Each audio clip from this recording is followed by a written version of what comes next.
América Latina, las mujeres al poder. En Brasil, Argentina y Costa Rica gobiernan mujeres como antes lo hicieron en Panamá, Nicaragua, Bolivia y Chile. También en otros continentes gobiernan mujeres y ahora se ha abierto la puerta para que una mexicana llegue a la presidencia de su país. Bienvenidos a Claves, el mundo visto desde América Latina. Mi nombre es Gonzalo Ernesto Cáceres y esta es una coproducción de la televisión alemana Deutsche Welle y el sistema jalisciense de radio y televisión. Permítame que le presente a nuestro colega y amigo Samuel Muñoz, quien es el director de este sistema y quien nos acompaña hoy día en la coproducción y en la comoderación. Muchas gracias, Gonzalo. Gracias, bienvenidos a Jalisco, bienvenidos al sistema jalisciense. Y si te parece, presentamos con mucho gusto a nuestros invitados para desglosar este tema. En primer término, a la doctora Elia Marum Espinosa. Gracias por estar con nosotros, doctora. Gracias, soy Elia Marum Espinosa, profesora investigadora de la Universidad de Guadalajara. Bienvenidas, bienvenidos a este programa. Muchas gracias. Está también con nosotros don David Gómez Álvarez, investigador, analista político. Muchas gracias, buenas tardes. Soy analista político David Gómez Álvarez. Muchísimas gracias. Jacobo García, periodista español. Gracias por estar con nosotros. Bueno, Gonzalo, gracias por la invitación. Soy Jacobo García, corresponsal desde hace 9 años del diario El Mundo para México, Caribe y Centroamérica. Bienvenido. Gracias. En América Latina, paso a paso, las mujeres han ido asumiendo posiciones de poder. ¿Llegó la hora de la mujer en esta región, en una región dominada por el machismo? Bueno, si a esta región nos referimos exclusivamente a México, todavía el panorama no se ve con toda claridad. Efectivamente, en México ya tiene algunos sexenios en que hemos tenido candidatas, mujeres a la presidencia de la República, pero han sido de partidos emergentes de izquierda, partidos todavía no consolidados, y ahora, bueno, el Partido Acción Nacional, que es un partido de derecha consolidado, tiene como candidata a una mujer. Esto significa que hemos cambiado plenamente de mentalidad, de forma de enfrentar el poder. Yo creo que estamos en una etapa de transición. Considero que sí, efectivamente, las mujeres hemos avanzado, sin pocas dificultades, sin resistencias, pero como todo cambio de época, estamos en una plena transición de una sociedad industrial hacia construir sociedades del conocimiento. Estamos en una transición también de la forma de organizarnos en la familia, en la sociedad, y esto, bueno, hace que se generen nuevas concepciones sociales del sexo masculino y del sexo femenino en lo que se considera género, ¿no? Entonces, estas concepciones sociales de lo que debe ser un hombre o lo que debe ser una mujer están transitando también por transformaciones muy radicales, muy fuertes, que nos están llevando pues a que ya no sea aquel estereotipo de la mujer para la vida privada, para las labores del hogar, el hombre para la vida pública, para la política y la toma de decisiones fuertes, sino, bueno, la problemática se ha hecho tan compleja en este mundo globalizado y en particular en México, donde además tenemos gravísimos rezagos sociales, económicos y muy fuertes demandas de justicia y de equidad social, pues no podemos pensar que las soluciones vengan de las formas y los métodos tradicionales. Estos son pocos casos de liderazgos que ha hablado, doctora, precisamente de mujeres que empiezan a tener posiciones muy importantes en gobiernos a nivel incluso de presidencia en América Latina. David Gómez Álvarez, ¿son actos de casualidad o en realidad hay puntos esenciales que la misma sociedad está viendo y esta oportunidad de brindarles los destinos incluso de un país, de un gobierno a una mujer? Yo creo que son resultado de dos factores. Uno, si es accidental, casuístico, si emergen o no ciertos liderazgos femeninos que puedan realmente aspirar a una magistratura como es la presidencia de la República, y también a una maduración de la cultura y de la cultura política en particular para permitir el ascenso de dichos liderazgos. La diferencia de hoy de México respecto a otros países de América Latina, donde han existido aspirantes, candidatas, mujeres a las presidencias de la República o de las naciones, es que en México, por primera vez en su historia, existe un aspirante con posibilidades reales de ganar las elecciones y de convertirse en la primera presidenta mujer de la historia de México. A diferencia de las anteriores candidatas, en su mayoría de izquierda, como Patricia Mercado o Cecilia Soto, que fueron candidaturas testimoniales sin posibilidades reales de triunfo, en otros países, como ya lo decía Gonzalo, Chile, Brasil, Costa Rica, Bolivia, etcétera, han gobernado ya mujeres. Pero en otros donde todavía no, han habido candidatas con posibilidades reales de ganar, como Keiko Fujimori recientemente en Perú, o en Colombia, que también hubo una candidata presidencial con grandes posibilidades de triunfo. En Ecuador también ha habido aspirantes. Es decir, la diferencia con el caso mexicano respecto al resto de América Latina, incluido buen número de países en Centroamérica, es que en México no había habido la posibilidad real de que una mujer se convirtiera en presidenta de la República. Y creo que eso es, gane o pierda Josefina Vázquez Mota, una buena noticia para México, porque habla de una maduración de la clase política, de sus partidos, con sus salvedades, pues, pero donde se permiten esos liderazgos. Y no es exclusivo tampoco de un partido, en este caso de centro-derecha, sino creo que es un fenómeno que ya estamos viendo en todos los partidos, de todo el espectro político, porque ya vemos senadoras, secretarias de Estado, gobernadoras, diputadas, muchas más mujeres en cargos de dirección, pero como bien lo decía Elia, pues todavía faltan muchos procesos para tener una plena equidad de género. Es decir, cada día son más las mujeres que ocupan puestos relevantes en la economía, pero sobre todo en la política. Y esto en todos los continentes. Algo que también se expresa en España. Jacobo, ¿qué refuerza esta tendencia de ascenso de la mujer en el mundo entero hoy día? En el caso de España, el caso del Partido Popular, que ha ganado recientemente las elecciones, se da la paradoja además de que habiendo o apoyando criticando mucho las medidas socialistas de inclusión vía cuota de género, se ha dado la paradoja que ha pasado igual en Acción Nacional, que son más mujeres hoy las que hombres, las del Congreso o incluso en lo que son los órganos directivos, frente a quien ha optado por incluirlas con vía cuota y vía género, también muy discutida esta fórmula y muy controvertida, pero está claro que hoy en Europa mismo no hay más que ver Angela Merkel es quien gobierna, los designios de Alemania y los designios de España, ¿no? en muchas cosas. Y no hay hoy un presidente como Rajoy en España, está rodeado, prácticamente su núcleo duro son todo mujeres. Falta todavía, también en España no hemos llegado a tener una candidata que pueda ser presidenta. ¿O jefa de un partido? O jefa de partido, todavía no se ha dado el caso. Sí hay figuras emergentes, pero falta todavía ese cambio por llegar. Doctor, ¿y faltan liderazgos aún ya decía David Gómez Álvarez, estos recientes acontecimientos en los que las mujeres empiezan a ocupar cargos importantes?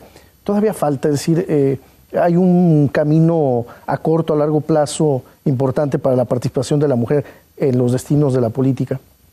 Por supuesto que falta mucho por andar, o sea, todavía son casos aislados, es casuística la participación, el ascenso de las mujeres a tomas de decisión de primer nivel, no solo en el ambiente público, que es lo que nos congrega en este programa, pero por supuesto, pues si nosotros vemos en el caso mexicano, no hay en este momento fuertes candidatas a las gobernaturas de los estados, a las presidencias municipales, a los puestos de primera decisión en el Congreso, senadoras, diputadas. Y bueno, ha llegado el caso que cuando se cumple con la cuota de género, ¿verdad? Que no todos la cumplen tampoco, aunque está por ley. Bueno, el caso de las famosas Juanitas, ¿verdad? Llegan las mujeres, ganan las elecciones, hacen el trabajo de base de ganar el voto y una vez que ya son electas las hacen que renuncien para que asuman sus colegas hombres que están como suplentes y queden ellos en la toma de decisión. Ahora, para mí lo más importante como mujer, como madre de familia, como ciudadana de este hermoso y querido estado de Jalisco y por supuesto, como latinoamericana, para mí lo fundamental no tiene que ver tanto con el número o quién ejerce la presidencia, si un hombre o una mujer. Lo importante es cómo la ejerce y cuáles son sus propuestas. Es decir, de nada me sirve que esté una mujer en la toma de decisiones de primer nivel si va a ejercer el poder de la misma manera masculina como lo ejerce un hombre. O sea, para eso no queremos las mujeres el ascenso al poder. Sin embargo, doctora, ¿se trata entonces de que una mujer que llegue al gobierno tiene que llegar allí para hacer una política de género o hacer una política a favor de todos los ciudadanos? A favor de todos los ciudadanos, pero con una perspectiva femenina, es decir, ¿qué es eso? Se ha pensado que la política pública, que la política económica, la política social, que por cierto prácticamente con este neoliberalismo la hemos eliminado, es neutral. O sea, hay una medida y es para toda la población. Los estudios de género lo que han venido a demostrar es que no hay tal neutralidad de las políticas, que las políticas impactan de manera diferenciada a hombres y mujeres porque tenemos necesidades diferentes, principalmente las mujeres porque venimos de un fuerte rezago de exclusión, de discriminación, de menosvalía social en relación con los hombres y además porque somos las generadoras de vida, cosa que la maternidad, la crianza de los hijos nos implica ciertos periodos en los cuales no podemos competir en igual circunstancia que los hombres. Requerimos, por lo tanto, políticas diferenciadas en ese sentido. Estamos tal vez hablando, David Gómez Álvarez, también de un problema cultural tal vez. Sí, absolutamente. Yo creo que esa cultura machista a la que se ha hecho referencia tiene que ver con incluso el núcleo básico familiar, con la comunidad escolar. En todos los círculos existe una discriminación sistemática que se ve reflejada en las políticas públicas, en los presupuestos públicos, en los espacios de poder, donde por supuesto los hombres han tenido muchas más facilidades para acceder o para obtener beneficios que las mujeres, históricamente. Eso se puede revertir precisamente con políticas pro género, donde justamente se tomen medidas que permitan compensar o sobrecompensar esos desequilibrios. Una de ellas es precisamente a la que se hacía alusión hace un momento, donde ya por ley los partidos políticos están obligados a postular un número determinado de mujeres de acuerdo a un cierto porcentaje mínimo, es decir, 70-30. Ningún género puede exceder el 70% de las candidaturas. Y en ese sentido, ciertos espacios del poder público, como son los legislativos, se han pluralizado y se han vuelto un poco más equitativos en términos de género. Por supuesto que existen distorsiones aberrantes, como el caso de las Juanitas, que ocurrió en México en algunas legislaturas, pero que también se ha presentado en algunos otros congresos, como el argentino, donde, como ya se dijo, las mujeres que accedían a una curul, a una posición legislativa, por listas, por lo general, no tanto buscando el voto popular, pero que entraban, que les daban un asiento en el Congreso, las obligaban a renunciar para que algún colega, su esposo, el compañero de partido, el jefe de político, la supliera y entonces se volvía a distorsionar la composición real de la toma de decisiones en los legislativos, lo cual era una simulación a la ley. Sin embargo, se han puesto candados para que esto no ocurra y la gente está mucho más vigilante y sobre todo las mujeres están mucho más vigilantes dentro de los propios partidos políticos, dentro de la propia estructura política, de sus espacios, de sus derechos, de lo que quieren y aspiran a detentar. En ese sentido, me parece que sí hay de trasfondo una cultura política muy acentuada donde difícilmente se le da crédito a las mujeres y en ese sentido creo que hay que romper ese estigma, ese paradigma. Y lo vemos ahora con la precandidatura de Vázquez Mota en México, o lo vimos en su momento con Dilma Rousseff en Brasil. Son las mismas preguntas. Mientras que a los candidatos hombres se les pregunta sobre cuando se hacen preguntas personales sobre sus aficiones, sus gustos, sus hobbies, a las mujeres les preguntan qué va a pasar con sus hijos, qué va a hacer el esposo a la hora de que ocupe usted la magistratura, cuestiones personales que en un hombre no se cuestionan, que se dan por un hecho, y a las mujeres sí se les pregunta, ¿y vas a descuidar el hogar? ¿Y quién va a ir al súper? ¿Y quién va a hacer las compras de la casa? Cuestiones que a ningún primer ministro, a ningún presidente se le hacen. Y eso revela clarísimamente la cultura machista, poco equitativa de género que existe en toda América Latina.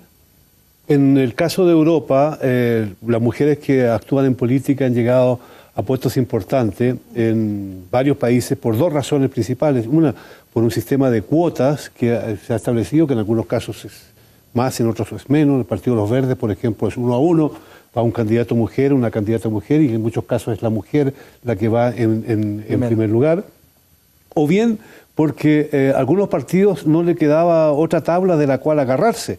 En el propio caso del Partido Cristiano Demócrata de Alemania, de la canciller Merkel, ella fue elegida porque todos los hombres que estaban a la cabeza del partido, los más importantes o los que podían postularse, no tenían posibilidad de seguir porque estaban salpicados o tenían problemas a raíz de un escándalo de cuenta secreta del ex canciller Helmut Kohl. Entonces fue la tabla de la salvación, la señora Merkel. En América Latina, curiosamente, también había una numerosa cantidad de personas, o mujeres, mejor dicho, concretamente, que han asumido el cargo de presidente. ¿Cómo has visto tú, Jacobo, esta situación? De ¿Cómo ha ascendido la mujer a puestos políticos importantes, incluso a la presidencia en las distintas naciones latinoamericanas? Casi siempre que llegan al poder, como la primera pregunta suele ser la que comentabas, ellas siempre que les he oído quejarse mucho de que las trabas y las dificultades más complicadas las han encontrado dentro de sus propios partidos y dentro de lo que es la estructura en la que se han desarrollado hasta llegar arriba, y suelen mirar casi con agravio al tiempo que han pasado los partidos, porque ha sido una lucha complicada. Lo que yo me pregunto, y un poco al hilo de lo que decía el doctor antes, es si es suficiente el discurso de ser mujer para llegar a ser presidenta. Y no tanto por llevarlo al caso de Josefina Vázquez Mota, sino en general, quiero decir, en las primeras semanas de campaña, ella ha hecho hincapié en que su discurso es en soy mujer.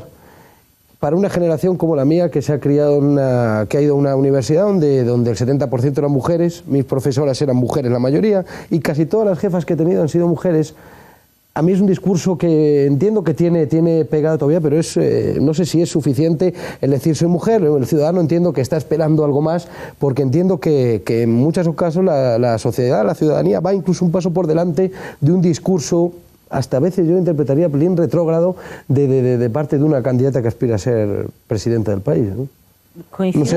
Coincido plenamente contigo. O sea, quizá pudiera llegar a ser necesario hacer primero remarcar, bueno, soy mujer, llego al poder o quiero llegar al poder, ¿verdad?, con esta cualidad de ser mujer. Pero no es suficiente, definitivamente. Lo que la ciudadanía mexicana, y yo creo que la ciudadanía de cualquier país que enfrenta las gravísimas problemáticas, repito, sociales, económicas, políticas, morales, de seguridad, etcétera, que enfrentamos en México y en América Latina, lo que está esperando son propuestas contundentes, convincentes y claras de cómo van a enfrentar los graves rezagos nacionales y los fuertes problemas presentes y futuros. Y eso, bueno, por ejemplo, a mí me dejó muy desilusionada el debate de este partido consolidado de derecha, ¿verdad?, donde hay una mujer que es finalmente la que gana la elección, Josefina Vázquez Mota, pero donde fue la superficialidad, fue la anécdota, o sea, yo no vi una política. Si a mí me dicen, a ver, Elia, dime cuál es el eje toral, la principal política que va a seguir Josefina Vázquez Mota para parar y frenar la delincuencia, para parar la pobreza, para revertir, ¿verdad?, el rezago social, para volver a relanzar y fortalecer las políticas sociales de vivienda digna, salud, educación. ¿Cómo va a enfrentar este rezago educativo en el que hace que los jóvenes estén en la calle? No hay escuelas suficientes y son presa propiamente del crimen organizado porque no tienen más futuro. Entonces, yo no oí propuestas contundentes. O sea, sí, absolutamente de acuerdo, pero creo que aquí hay dos planos que se traslapan en la práctica y en el discurso político. Por un lado está la cuestión del vaciamiento, de la falta de contenidos de las propuestas de los partidos políticos, que no es exclusivo de México, es un fenómeno mundial, pero por supuesto muy patente en América Latina. Los brasileños, los chilenos, los colombianos se quejan más, de acuerdo al Latinobarómetro, de que los partidos no tienen una oferta programática concreta con soluciones de política pública, sino discursos ambiguos que buscan cachar votos y correrse al centro. Ideológicamente buscan posiciones ambiguas sin tratar de posicionarse con claridad. Eso por un lado. Y eso, por supuesto, es muy ejemplificante en el caso de la elección primaria de este partido político, de donde resultó ganadora Vázquez Mota. Pero lo mismo se puede decir de los demás partidos políticos que ni siquiera en algunos casos tuvieron elecciones, sino que decidieron sus candidaturas por unanimidad, por encuestas, por distintos mecanismos más o menos válidos, pero que en todo caso no distinguía entre las distintas ofertas al interior de los partidos políticos. Eso ocurre en toda América Latina. Por el otro lado está lo que planteaba Jacobo hace un momento, que tiene que ver con que si es suficiente el discurso de género, el discurso feminista, el discurso de una mujer que aspira a ser presidenta, como para convencer al electorado y para ofrecer un auténtico cambio. Yo creo que en México, como en el resto de los países de América Latina, existe una polarización social, una diferencia en estratos socioeconómicos, que yo creo que ambos discursos son, es que este discurso es tanto suficiente como insuficiente.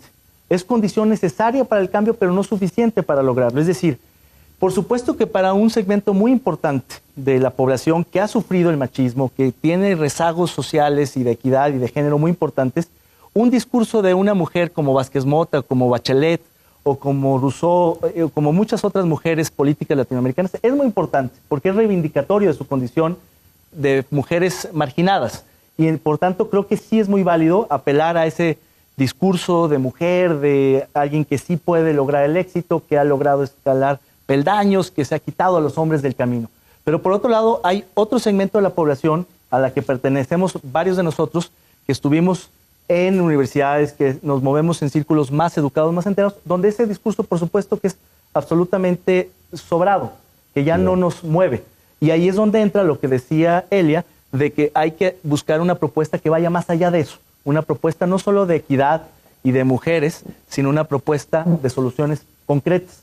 Porque nuestro problema ya no es el del rezago de mujeres. Mi jefa también en algún momento era mujer, la tuya lo mismo, pero para otros el jefe sigue siendo el hombre, para otras mujeres. Entonces yo creo que es la combinación de ambos discursos para distintos públicos. En el caso de América Latina, Jacobo, ¿qué sucede? Es decir, en los casos que conocemos, Brasil, Argentina, Chile, fueron casos en donde los argumentos, como decía la doctora, fueron los que prevalecieron, fueron los que ganaron la elección, o fue un marketing y una condición especial particular del propio país. ¿Ganaron los argumentos de las mujeres o ganó la casualidad y la coyuntura política? En el caso de Brasil o de Chile o de Costa Rica, ellas eran la mejor figura en ese momento, la figura emergente y la figura política más destacada. No me cabe duda que en Chile lo era y en Brasil lo ha sido. También Chinchilla era la candidata mejor formada, mejor preparada y que además ganó con una amplia ventaja. O sea, no fueron victorias pírrigas ni por ser mujer. Yo creo que además su discurso no fue orientado, no fue en esa línea. Yo a Dilma Rousseff tampoco he seguido al detalle, pero no he leído un discurso feminista en general, ni un discurso confrontativo de hemos llegado a las mujeres, no, era un discurso de Estado. Y como tal, yo creo que eso es el votante lo que percibe, de una mujer o un hombre que trae el Estado en la cabeza y como tal lo asume y vamos. Y creo que la respuesta ha sido ampliamente positiva. Son probablemente de las tres gobernantes más dignas y más decentes que han pasado por el continente en mucho tiempo, la verdad. Hay también en este ascenso político de la mujer en la mayoría de los países una realidad nueva en términos de que las generaciones que vienen o las que ya están tienen una sensibilidad distinta a las generaciones anteriores. ¿Es esto lo que también hace algo natural, que una mujer y un hombre tengan iguales derechos, iguales posibilidades y que quien sea mejor para un cargo lo asuma? Sí, absolutamente. Yo creo que hay dos ejes que separan este discurso. Uno es el de, digamos, estratos socioeconómicos, donde los bajos todavía hay una cultura machista más acentuada que en los altos, pero también hay un tema, otro eje que es el generacional, donde las generaciones de los jóvenes lo ven muy igual, incluso respecto a minorías sexuales, que es otro tema importantísimo, donde hay pocas candidaturas y donde a veces en esas generaciones universitarias hoy ven con mucho más naturalidad las parejas del mismo sexo, los candidatos abiertamente homosexuales, que otras generaciones superiores que todavía lo ven con mucho recelo. Lo mismo ocurre con las mujeres. Mientras que las generaciones más viejas todavía tienen ciertas resistencias para pensar que una mujer pueda conducir un gobierno, un Estado, una nación, que los jóvenes que lo ven indistintamente. Tu maestra fue mujer, tu presidenta de la sociedad de alumnos fue mujer, tu primera jefa fue mujer, ¿por qué no el presidente de la República? En todo caso, el hecho de que muchas mujeres hayan asumido la presidencia en América Latina, y en la mayoría de los casos lo han hecho muy bien. El caso de Chile es sin duda alguna uno que yo conozco bastante y me parece que es extraordinario. Hay quienes discuten el trabajo que ha hecho Cristina Fernández, no así las mujeres, que donde ella tiene su mayor apoyo en Argentina es entre las mujeres. El hecho que hayan asumido tantas mujeres la presidencia en nuestra región, cuando yo digo región me refiero a América Latina, es una esperanza bastante grande para América Latina, porque desde el gobierno han hecho políticas, en el caso social y en el caso también de la mujer, de bastante éxito. Que más allá de ser hombres o mujeres, lo que están necesitando nuestros países, lo que México, América Latina y muchos otros países de Europa seguramente están requiriendo es gente que tenga un genuino interés por la población, por la totalidad de la población. Personas, hombres o mujeres, que quieran de verdad resolver los problemas y beneficiar a la mayoría de la población, que quieran revertir esta terrible situación, más terrible para algunos países que para otros, por la que pasamos, y que en el caso de México, las mexicanas y los mexicanos no merecemos. Sí, Jacobo. Perdón, es que me está acordando de que quizá una de las fotografías más recordadas del gobierno de Zapatero fue la de su ministra de Defensa también, precisamente, Karma Chacón, pasando revista, embarazada, a las tropas. Aquello fue una imagen todavía... Sí, además ella que viste muy alegre y era digamos, la mujer de Zapatero, o sea, era la candidata para ahora dirigir el PSOE. Todo eso fracasó. Y eso es lo malo a veces de basar una política y basar a veces las proyecciones en una fotografía. Y en una fotografía con más simbolismo que contenido. Ha pasado y hoy Carme Chacón perdió las internas del Partido Socialista, ganó Rubalcaba y pasó página. Pero era uno de los problemas. Y me estaba acordando también, porque el otro día hablaba con uno de los asesores de Josefina Vázquez Mota, y a raíz del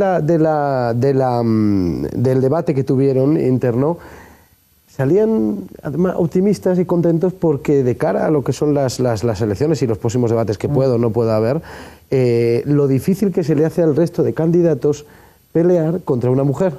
Por esos rezagos machistas que hay, por esas cortesías malentendidas o mal, y se frotaban las manos porque era un duelo donde, bueno, lo tenían relativamente dominado por lo difícil que se le hacía a los otros señores, en este caso, atacar sin herir, sin molestar, sin ofender a la mujer. Cómo esa sutilidad todavía no está dominada del todo, ¿no? Todavía es una dialéctica a la que tenemos que incorporarnos también los hombres. Esa sutilidad debería estar incorporada también entre hombres, porque no creo que sea correcto, ¿verdad?, en un debate atacar, herir, calumniar, denostar y usar todo este tipo de descalificativos, sea hombre o sea mujer. Ahora, tienes razón.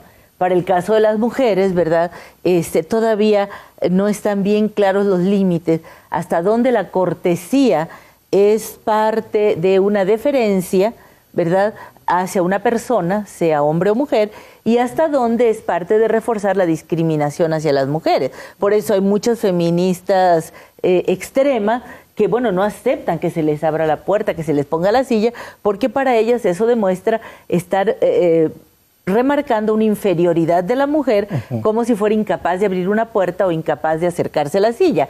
Creo que estos son extremos en los que no debemos de caer, y bueno, la cortesía bienvenida, ¿verdad?, sea entre mujeres, entre hombres o entre hombres y mujeres, pero también una cortesía que no llegue a la discriminación, ¿verdad?, y al sentir la inferioridad, porque precisamente si ha aumentado la violencia hacia la mujer es porque solamente se violenta, se golpea o se minimiza a quien no se considera igual o a quien se considera inferior. Si queremos construir una sociedad democrática, una sociedad verdaderamente justa, tenemos que construir, más allá de la igualdad ante la ley, la equidad de género en este sentido. No somos superiores las mujeres a los hombres, pero tampoco los hombres son superiores a las mujeres. David Gómez Álvarez, hablemos del ejercicio de gobierno. Cuando las experiencias latinoamericanas, tanto de mujeres que han sido presidentas como las que actualmente están ejerciendo el poder, cambian las políticas públicas, ¿hay una diferencia en el ejercicio de gobierno con respecto a lo que estamos acostumbrados, digamos, en el caso mexicano, cómo se gobierna en cuanto al sexo masculino? Yo diría que no hay diferencias significativas.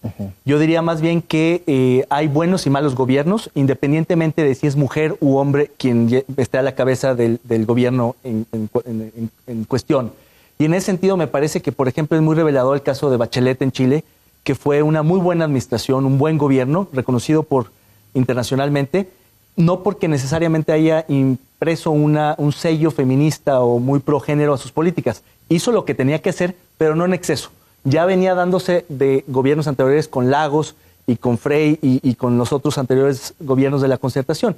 En cambio, tenemos gobiernos como el de Evita Perón en su momento, que fue un desastre. Y no porque hubiera sido mujer, sino que porque hizo políticas irresponsables, populistas, etcétera, y acabó mal.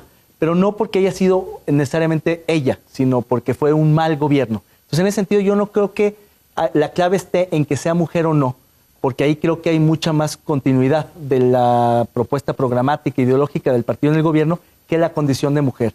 Me parece que el tema de género está mucho más, claro en las campañas, porque en efecto entra en juego el discurso de género donde se busca apelar al voto femenino por parte de las candidatas mujeres respecto de los hombres. Pero ya en el ejercicio de gobierno no he visto a Dilma, a Michelet o a Bachelet o a Chinchilla, con un discurso igual que el que usaron en campaña. Me parece que allí ya asumen un discurso mucho más de Estado, mucho más técnico, mucho más de políticas y mucho más de partido en todo caso, que tal cual de género. Hablando de Michelle Bachelet, hay una cita en la cual ella dice que lo importante, dice, es que nosotras garantizamos trabajo decente y digno para todos. Lo que es importante es que todos tienen los mismos derechos y las mismas oportunidades. ¿Es esa la clave de un buen gobernante, sea hombre o mujer? Por supuesto, la igualdad ante la ley está garantizada, pero la equidad en las oportunidades tiene que ver con esto de lo que hablaba al principio, de considerar las necesidades diferenciadas que tenemos hombres y mujeres para poder tener acceso a esas mismas oportunidades. Y en esto, bueno, es claro que lo que importa son las propuestas de gobierno y las políticas públicas y las políticas de Estado, que se conviertan después en políticas de Estado, que vaya a hacer cada persona que llegue al poder, sea hombre y sea mujer. Y aquí quizá, a diferencia de los casos exitosos como el de Bachelet o el de Vilma, que se han estado planteando, que lo que han hecho ha sido una continuidad de un modelo exitoso de políticas públicas que han venido de otros gobiernos atrás, pero ha habido una continuidad. El problema aquí es que para México, desde mi perspectiva, la continuidad sería terriblemente perjudicial en términos de política económica. No de género, claro, ni de quién esté al frente de la presidencia. Pero sea la candidata o los candidatos quien llegue finalmente a la presidencia, si va a seguir con este esquema neoliberal que, repito, está agotado desde hace más de 10 años, que es un modelo que sigue poniendo a la población en la pobreza, que sigue limitando las posibilidades de empleo digno. Lo único que tenemos son empleos temporales, mal pagados. No hay posibilidad de que la juventud haga un proyecto de vida de largo plazo, porque no hay seguridad en el empleo. Son empleos realmente precarios, mal pagados, sin una serie de prestaciones y demás.